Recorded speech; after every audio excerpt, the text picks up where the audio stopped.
বিসমিল্লাহির রহমানির রহিম। আসসালামু আলাইকুম। Welcome to my another cooking blog video for channels lifestyle. আজকে আবার একটি চিকেনের প্রিপারেশন নিয়ে হাজির হলাম। আর আজকে আমি দেখাবো শাহি চিকেন রেসিপি। এর আগেও আমি কয়েকটা চিকেনের প্রিপারেশন দেখিয়েছি, বাট আজকেরটা একটু ডিফারেন্ট, খেতেও অনেক টেস্টি। So let start.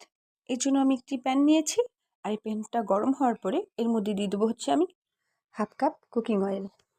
তেলটা যখন একটু হালকা গরম হবে, দেন এর মধ্যে আমি অ্যাড করবো হচ্ছে 1 কাপ পরিমাণ পেঁয়াজ কুচি। এবার পেঁয়াজটাকে একটু হালকা ভেজে নিব। দেনের মধ্যে অ্যাড করব 2টো তেজপাতা, 4-5 টুকরো দারচিনি, 8-10 টুকরো সাদা এলাচ, 2টো বড় কালো এলাচ, 3-4 টুকরো জয়ত্রী, হাফ টিস্পুন শাহি জিরা, আর হাফ টিস্পুন নর্মাল জিরা। এখানে চাইলে আপনারা যে কোনো এক ধরনের জিরা ইউজ করতে পারেন, বাট আমার কাছে মনে হয়েছে দুটো করে ফ্লেভার বের হবে, যার কারণে আমি দুটো ইউজ করেছি। এবার সব কিছু একটু হালকা ভেজে নিয়ে এর মধ্যে অ্যাড করবো হচ্ছে 4টা লবঙ্গ আর 10-12টার মতো আস্ত গোলমরিচ। এই দুটো মশলা ইউজ করার কারণে ইনস্ট্যান্ট একটা খুব সুন্দর ফ্লেভার আসে। এখন সব কিছু একসাথে ভেজে নিব যতক্ষণ না পর্যন্ত পেঁয়াজটা ব্রাউন কালার আসে। আমার পেঁয়াজে ব্রাউন কালার চলে এসেছে, এবার আমি বাটা মশলা ইউজ করব। এখানে আমি পেঁয়াজ, কাঁচামরিচ, রসুন, আদা 4টা একসাথে পেস্ট করে নিয়েছি। এবার সব কিছু আবার একটু ভালো করে ভেজে নিব। আমার মশলাটা ভাজা হয়ে গেছে। দেন এর মধ্যে অ্যাড করব 1 চা চামচ জিরে বাটা। জিরে বাটা দিয়ে এটাকে আবারও একটু ভালো করে ভেজে নিব।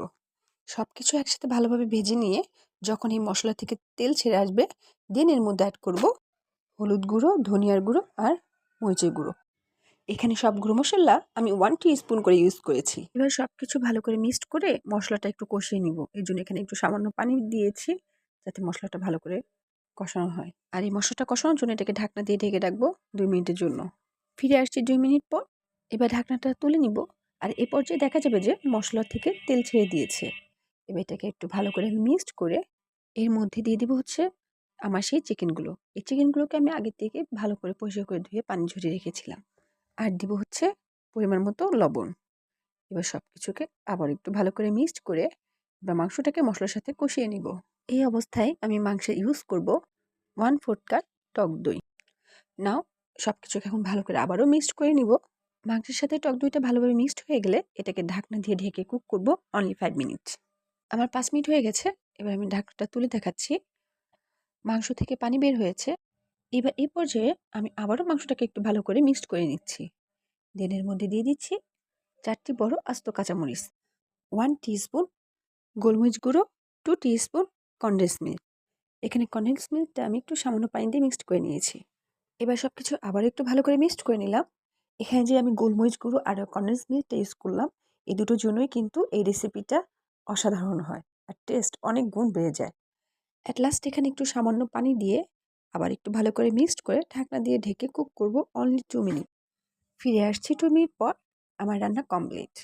বিলিভ ইট অর নট, এই ঢাকনাটা তোলার পরে এত সুন্দর স্মেল বের হয়েছে আপনাদের বোঝাতে পারবো না। আপনার একবার হলেও এভাবে ট্রাই করে দেখবেন। চিকেনের এই শাহী রেসিপিটা আপনারা ভাত কিংবা পোলাও, রুটি, পরোটা, আদার্স যে কোনো কিছুর সাথে খেতে পারবেন। প্রতিটা খাবারের সাথে খুব ভালো লাগে। যাই হোক, কেমন লাগলো রেসিপিটি অবশ্যই কিন্তু কমেন্টসে জানাবেন। আর যদি ভালো লেগে থাকে শেয়ার করে দিবেন। ভালো থাকবেন। আল্লাহ হাফেজ।